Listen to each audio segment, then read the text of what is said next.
Hello, everyone, and welcome to our brand new podcast where we are going to discuss all the important topics in the world, such as superhero movies, Wow. with my good friend Ross Hepburn. Recently, this movie came out. You might have heard of it. It's called Marvel's Avengers Endgame or something. Yeah. Massive movie. I think it's the third highest grossing film of all time. It's overtaken Cameron's films. That's what's bizarre. Like James Wow. Cameron, it's overtaken now Titanic, and it's currently catching up to Avengers, Wow. which is insane. It is- That a superhero it's film crazy. can do this well. It's probably going to win Oscars for visual effects Yes. and sound design and all this stuff.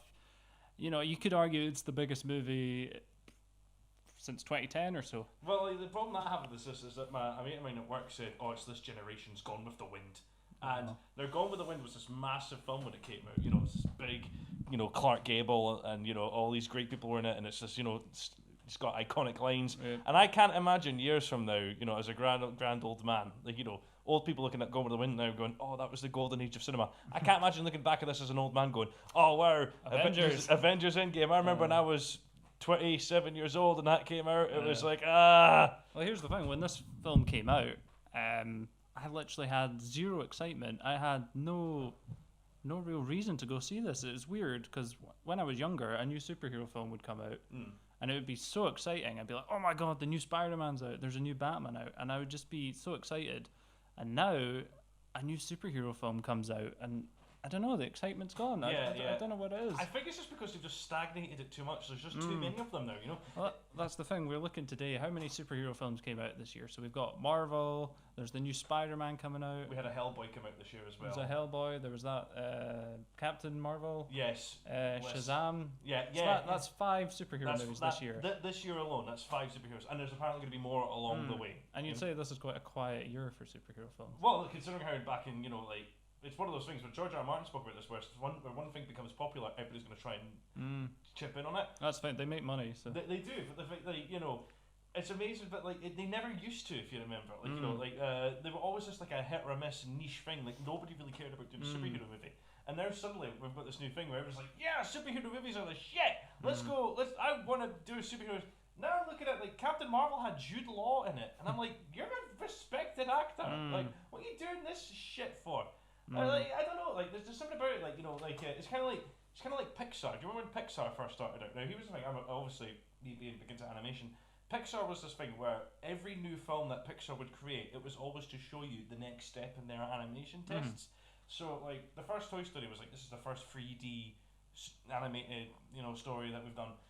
Bug's Life was them saying we've mastered wind and grass and water and all that stuff. In Monsters Inc., they mastered fur. And in Finding Nemo, they mastered proper top textures of water and stuff like that. So every film that they made was an improvement to what they've got to work with. They all felt unique and different. Yeah, exactly. They were all tested up. With these superhero films, though, you don't get really anything from that. My problem with them nowadays is they all feel the same, and I think a reason for that is they're all going for this big crossover thing, right? Like they want to promote all these superheroes and they're coming together to fight in the Avengers, blah blah blah. And that was great at first, but now you go and watch a superhero film, and they all just feels like, oh, it's the new Marvel film or it's the new Avengers film. I watched the Spider-Man Far From Home trailer. It just felt, and I get why it feels like another Avengers film because it's a continuation from Endgame and all that nonsense. I watched this and it doesn't feel like a Spider-Man film. No, it doesn't. It doesn't. You know what? I was just talking about this the other day with a mate of mine. I was talking about how I was thinking about Spider-Man Homecoming is actually not that good a film. Like, the more I think about it, it's actually not that good. It's not a Spider-Man film. It's not a Spider-Man film. And do you know what? And here's the reason why I don't want to go see the new Spider-Man film, because he's got the Iron Spider suit from Endgame. Spoilers from Endgame. Feels like an Iron Man film. It does. And the problem with that is that the whole moral of the first Spider-Man film in that Marvel universe was near the end of the film when Tony Stark says to him, "If you're nothing without the suit, then don't bother putting it on." And you're like, "Yeah, that's fine. I'm totally for that. He has to be something in the suit." But why would you give him this mech Spider-Man suit that he's going to wear for the rest of the films? It's just doesn't make sense. That's a problem with Spider-Man Homecoming I have. He's talking to Iron Man's, what is he, the Happy Hogan guy? Yeah, Happy Hogan He's, guy. He's an Iron Man character. He's wearing the Iron Spider suit. He's looking up to Tony Stark instead of Uncle Ben. And I'm just like, what is this Iron Man for? Yeah, I know. It just feels like It was a place to get to somewhere sort of story, and it didn't feel like a natural Yeah. Spider-Man story. Because obviously we are of the old school. We think the Sam Raimi Spider-Man movies are, with the exception of 3. That brings me on to my next point. You think of these Marvel films, and be honest, how many of these new Marvel films and new superhero films can you actually name a director for the film? I think one. Well, I can think one, but that's only because it's the only one that I like as well. That's Thor Ragnarok. For Ragnarok. Is the only Marvel film where the director really got to put a stamp on it. The Yeah. others, it's just feels. I mean, they're not bad movies, but they just feel like these generic action films. It's true. Like, do you know, it was one of those weird things. You know when they announced the director of Black Panther, they got the guy who directed Creed to do it. Now, he's phenomenal. Like, he's a good filmmaker. Like, Creed's an amazing film. I know we haven't watched Creed 2 yet, but you know, I've got hopes. And he's done some really groundbreaking films about, you know, race and issues and topical stuff like that. So you think, oh yeah, get him to do Black Panther. He's gonna like hit hard. He's gonna give us some questions. He's gonna do all this stuff. No, he just makes a generic superhero film. Yep. At least with Taika Waititi, when he did Thor Ragnarok, you could tell that he was just like, no, we're not doing what the other Marvel films are doing. I want to make it a comedy. Let's make it a comedy. And it's the best one. Yep. It has fun with the genre. But you look at superhero films from 10 or so years ago. Obviously, we've got the Spider-Man trilogy by Sam Raimi. I'll exclude the third film for reasons. But those two films they've got this own uniqueness to them, and they stand alone. You can't really name any other films that have that sort of feel to them, and it's because of the director. Yeah, well, he's put his own little thing on it, and you can't really say that about any of the films nowadays. You could also say that about the Dark Knight trilogy with Christopher Nolan. Even the Tim Burton Batman films. I mean, I'm not the biggest Tim Burton fan. Careful, he directed my favourite film. But he put his own little spin on those films, and you can tell as soon as you watch them, these are Tim Burton films. He's doing his own thing. He's taking a risk. It might not pay off, but at least he's trying something new. You look at these new films, and how many of these films have they taken a risk? Yeah. For Ragnarok, they went for a more comedic angle. I guess that's a risk. But everything else, it's the same. Save the world, blah blah blah. There's no growth, no personal motivations. It's just defeating the villain, and they all just feel the same to me. I don't think they're bad movies. But they are very much like you can walk away from them going, okay, I knew what was to expect when I walked into it. And like, I was thinking about this because, like, obviously the Russo brothers, who directed the big Avengers movies, they did Civil War, they did Endgame, they did. See, I don't even know their name because they just all feel the same. But the problem is though, right? Like, they say, oh, we're going to work on something small after we do these movies. Like, what the fuck are you going to work on? You were nothing before you did these movies. Like, and also, I've got nothing against you guys. You probably seem like you got your head screwed on, but I've not seen anything that you've done that makes me visually go, oh yeah, that's a Russell style. They know exactly what they're doing. You know, again, it feels as though they're playing these Marvel films really safe. Because they don't want to go, like, to give a perfect example of this, right? Not to go back to... I don't want to defend them too much, but when you're making that much money, I can sort of see why they're playing it safe. Yeah. But from a critical point of view, it's not great. Well, from our point of view, like, you know, like, because, like, we've watched how many of these fucking movies now? There's just too many, and after a while, you're just kind of like, when are they, like, can we not see something, like, I'm sick of seeing New York get destroyed. I'm sick of seeing the world being in peril. Can we not see something, like, you know, properly, like, super, give me Planet Hulk. Like, Thor Ragnarok was that. It was on an alien planet, and he just did whatever they wanted to do, and that's why it was so fresh and so new. Because it was like, yeah, they're not doing anything that's like, oh, the world's in favour. It's just like, no, I gotta get off this fucking planet, and it's great. I love that. You know. Well, the only superhero film I'm excited for this year is that new Joker film. Yeah, because it looks different. It looks like someone's actually taking a risk, and they're trying to not do a movie that's just this big explosive set piece. They're actually trying something different with this iconic character. And maybe it'll work, maybe it won't, but at least they tried something. Joaquin Phoenix as the Joker, though. It's a risk. I'll give him. I mean, like, I've got nothing against Joaquin Phoenix. I think he's a good actor. There's no denying that. But you know, I'm all for seeing new actors portray different superheroes. Yes. We've seen Robert Downey Jr., Chris Hemsworth, Scarlett Johansson. You know, all these people play these superheroes for like almost 15 years now, and it's just. I find it weird, like, you know, Chris Evans, you know, his entire career has been nothing but playing superheroes and superhero movies. He's literally the stock go-to guy for superheroes. And I've got his first film on DVD, not another teen movie. You know, like, do you remember when he was in really bad comedies before he suddenly became everybody's favourite go-to superhero guy?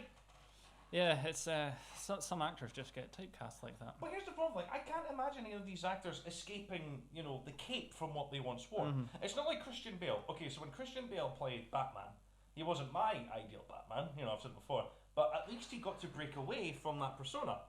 because he would do other great films. Like he did that film, The Fighter, you know, where he was the brother of the boxing. Yeah, and he got the best supporting actor Oscar for it. And like last year, he made this film called Vice. He played Dick Cheney. I really wanted to see it, but I never had the chance to go see it. It's like, yes, this is so cool. He can do stuff like that. I can't imagine Chris Evans going off to do some sort of like historical epic or like, you know, a war type drama or a kitchen soap thing, because he's too clean cut into that world of Marvel where he could only play superheroes.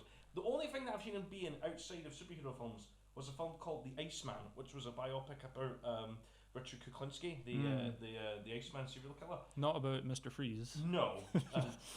Just to throw that out there. It could be a good spin-off. Like, Michael Shannon played Richard Kuklinski, so it was his film. But Chris Evans played a guy who helped him get cyanide. And it's in the book. He was a real guy. And Chris Evans in that was like so much better at playing somebody with an actual character. You know, there was stuff to him. Whereas, you know, Captain America was too clean cut. I'm too here save the world.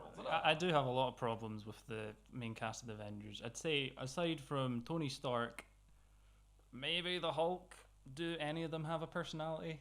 Really? Well, Chris Hemsworth is trying so hard to force personality into his roles, because even he's like, I'm so sick of this. Like, look at him in the Ragnarok. Look at how much fun he's having in that film. Yeah, well, that was them trying desperately to give Thor a personality. Because they needed a personality. And it sucks. It's like, this is the problem with Chris Hemsworth now. All the films that he's trying to do now that are comedies, he just wants to have a personality. Yeah. And he's a naturally funny guy, but at the same time, you're just kind of like, you know, there's a reason why you don't try so hard to be funny, Chris. It's because you don't have to try so hard.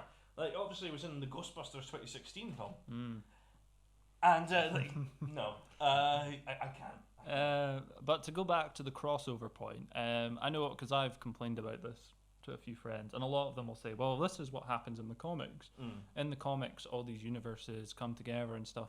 But does a good superhero film have to take everything 100% from the comics? I don't think it does. No. I think they're allowed to change stuff. Yeah, no, well, like, that's the whole purpose of adaptation. You adapt it so that you can do something different with the source material. Like, because when we're having all these crossovers together, we're having, you know, this character showing up in this movie and he's not part of that, the Spider-Man universe or whatnot. It just leads to all these films feeling the same to me. Yeah. It sort of gets rid of the uniqueness. It kind of brings up an interesting point, because like, you've seen Watchmen, haven't you? Yeah, have you watched the director's cut of it? No, it's too long for me. Better than the actual cut they released. But no, like, my point of this is, like, because obviously that was directed by Zack Snyder, and Zack Snyder is a huge Watchmen fan, and he just wanted to do the book as the film, and that's what they've done. They didn't change anything. They only changed 3 small things, but that was it. And you by the end of it, you're just like, I can't get lost in this story because I've got nothing to intertwine myself into this. You know, I mean, as much as the extended cut's better, you do walk away from that going, I can't relate to anything that goes on in this, because I can't really imagine that situation happened to me. The same can be said for the Marvel films, because you are just kind of like, you know, because they're so interwoven and intersliced with each other, you're like, but these characters don't have a place in history now. We don't know their entire what they're capable of in their life. Like, I can't imagine, like, you know, Peter Parker growing up now being Peter Parker without that shadow back and be like, he's going to be an Avenger now. He's not going to be the proper Spider-Man. He's going to be a part of the Avengers. And people will say, oh, but this happens in this multi-universe comic that no one read. But, you know, maybe I'm old-fashioned. I just want a Spider-Man movie with Spider-Man characters. Spider-Man villains. Doing Spider-Man things. That's why I loved the Spider-Man game on PlayStation 4, because it was just a Spider-Man story. It was great. I would have loved if they'd done more of the Miles Morales thing, because obviously the Miles Morales story of Spider-Man's really good, but that's me being... But no, we're getting Spider-Man films where they're talking about the Avengers. Like, if you like the Avengers, that's fine, but go and watch an Avengers movie. Yeah, don't bring your superheroes into my Spider-Man film. Yeah. Again, I don't know. It was just it's too forced in to be into that world as well. Like, again, this is if there was standalone Spider-Man films, and then the Avengers Spider-Man films at the same time, fine with that. Fine, yeah, that's absolutely fine. But it's not. We're just getting crossover film after crossover film. And the one standalone Spider-Man film we did get was terrible, but you know, Amazing Spider-Man. We're not talking about that. But yeah, it's just crossovers after crossovers, and I can't even watch a Spider-Man film or an Iron Man film without feeling, okay, this is a Spider-Man film or this is an Iron Man film. It's just feeling like, here's another Marvel movie. They all just feel like another big Marvel movie. Do you know what the problem is now? It sort of feels like you now have to go into these films and ask yourself, will I feel out of the loop if I've not seen the last film? Oh, that's another story. That was the problem that I had with the new Spider-Man trailer, because it literally starts with Tom Holland going, wait, before you watch this trailer, make sure you've seen Endgame first for not spoilers. And it's like, dude, who cares? I'm not here for the Avengers movie. I'm here to watch the Spider-Man trailer because I'm a Spider-Man fan. I think it's a pro and a con, because if you've put that much time behind watching, how many films is it in the franchise now? Yeah. 20, 30. You are going to get a bigger payoff when you get to the final movie. But for people who don't have time to watch 29 superhero films before a new one comes out, it's not ideal. Whereas you release a standalone film, hey, you don't need to know. They don't even have to tell Spider-Man's backstory anymore. Everyone knows it. It's just here's Spider-Man, here's the characters, here's the villains, go. I will say one thing, that was the only thing about Spider-Man Homecoming that they got right. When his mate goes, how did you get to be Spider-Man? He says, well, do you remember when we were on that trip? Yeah, well, a spider bit me, and next thing I know, this happened. That's it. That's all you need. Just explain that. Like, we don't need another origin story. We don't need to see how Peter Parker gets bitten by the spider. Well, that's what people who are against these standalone Spider-Man films are. That's one of the points they'll use. They'll say, "Oh, well, we're going to have to hear the origin story," but you don't have to tell the origin story. You don't have to. We can just drop Spider-Man when he's in his 20s or whatever and go.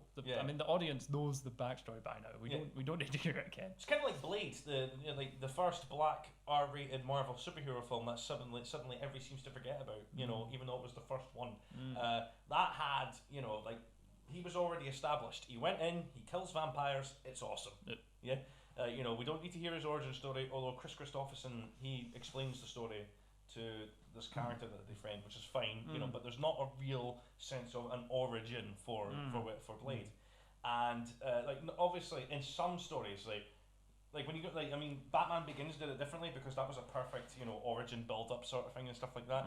I mean, as much I know people think, Batman Begins is the best of the Batman. Also, when Batman Begins came out, there was a 15-year gap since the last Batman movie that had an origin story, so there was a big time skip there, so I can kind of understand why they did it again. Plus Christopher Nolan, like you said, he done stuff that was different. He adapted a different idea and he put new stuff in, which works, and it also has the best twist ending ever when he finds the card and it's the face of the Joker. You're like, yes! Cannot wait for the Dark Knight! Well, that's the thing with those three films. They stand alone. You can watch those films and go, this is a Christopher Nolan film. I don't really get that with any of the new films these days. Maybe you do, but I don't. No. I mean, again, the only one that I got was, okay, this is Taika Waititi. I can tell this is Taika Waititi because it's funny. The characters are quite clearly enjoying themselves on camera. There's a sense of liveliness and fun to it, and there is a great enjoyment that you could watch from it. Whereas, you watch Black Panther, again, that's talked about the guy who directed Creed, so I'm just like, okay, we're going to actually get some real depth. No, we don't get any of that. Kenneth Branagh directed the first Thor film, right? And he, I can understand when they got him in because he's obviously a Shakespearean actor and all that sort of stuff, so he wanted to get that rich Shakespearean performances out of the other guys, and that works as well. Obviously, it introduced us to the only good Marvel supervillain, which was Loki. They brought him back so many times because he was the only one that was good. Do you think there's deeper underlying issues here that maybe these directors that Marvel have picked, or Disney or whatever, aren't being given full creative control? Oh, absolutely. There must be something like that. But we only say that because we go again. Not to sound like a broken record for this guy, but you look back at Sam Raimi. He had no real control over any of those Spider-Man films. He wanted to make the Green Goblin more scarier. You got to remember his background in horror. You say he had no control, but he still managed to get his style onto those films. God, yeah. Like that scene in Spider-Man 2 when the arms come alive. If he was to put that in any one of his horror films, you'd be walking away from that going, oh man, what the hell was that scene about? That was terrifying. And it's great. It's my favourite scene in the film because it's Sam Raimi being Sam Raimi. Use of angles and shadows and that tension. It's horrifying. But when he did the Green Goblin film, when he had Green Goblin in it, he wanted to make him more like a grotesque looking monster sort of thing. But obviously Marvel were kind of like, no, we're making this for kids. Don't scare the kids. And that was less of that, and he was like, "Oh man, that sucks." But he still had stuff enough to do there for Sam Raimi to still do Sam Raimi.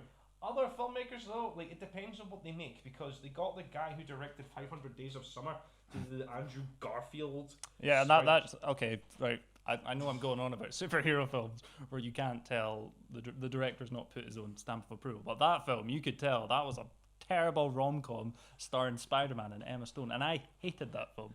Hey. So okay, maybe I've contradicted myself a little bit, but hey Peter, do you want to go skipping stones on the water? You want to go skipping stones? Have you ever seen a superhero film where Peter Parker and Harry Osborn are just throwing stones into the water? You can do the romantic stuff, but you can do it tastefully and so that it doesn't slow the pacing of the film down like a snail, because there was romance scenes in the original trilogy. There's sort of romance scenes in the new film. Well, I think again, this is something that they got right in Homecoming again. He was 15. He's not going to fall in love with a girl. He's just going to fancy a girl. That's it. what you got to remember, he's like 15 in this movie, so like, no, you're not going to be totally head over heels in love with somebody. Yeah. So I can understand why they've done that right, but like in terms of like the whole Mary Jane subplot in the first Spider-Man films, I mean I liked it because I'm in love with Kirsten Dunst. In the new films, Andrew Garfield and Emma Stone, they were a couple at the time. I don't know if they're still dating now, but they were at the time, so that's why that felt like that. But I don't know. Sometimes romance works in these movies, sometimes it doesn't.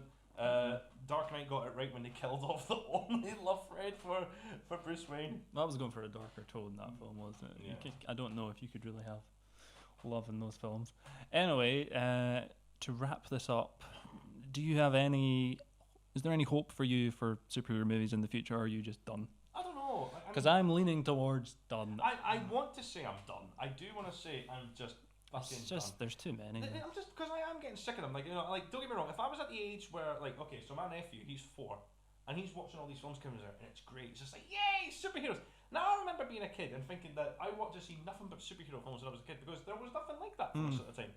Because it's like what you said, we had to wait for this stuff. We had to wait for a new Spider-Man film. We had to wait for a new X-Men film. But now, whenever I see an X-Men trailer, now I'm just like, they're still making X-Men movies. Like it's just so bizarre. Yep. Superhero films, they're a bit like a McDonald's meal. It's great at the time. You have too much of it, very bad. Yeah. You get that awful pang in your stomach. Tastes great, but there's nothing deeper inside. Go for a proper meal. Go for a nice, classy restaurant. Watch a film by an actual filmmaker that put time and effort into the substance of the film. Like that. People will say, "Oh, you're expecting too much from these superhero films. They're just supposed to be action set pieces." But you can have an entertaining superhero film that's action packed, that has good filmmaking techniques and deeper meanings and stuff. Yeah, of course. There are some good examples. I mean, obviously, again, The Dark Knight is the perfect example of Spider-Man 2. Yeah, Spider-Man 2. But Brilliant film.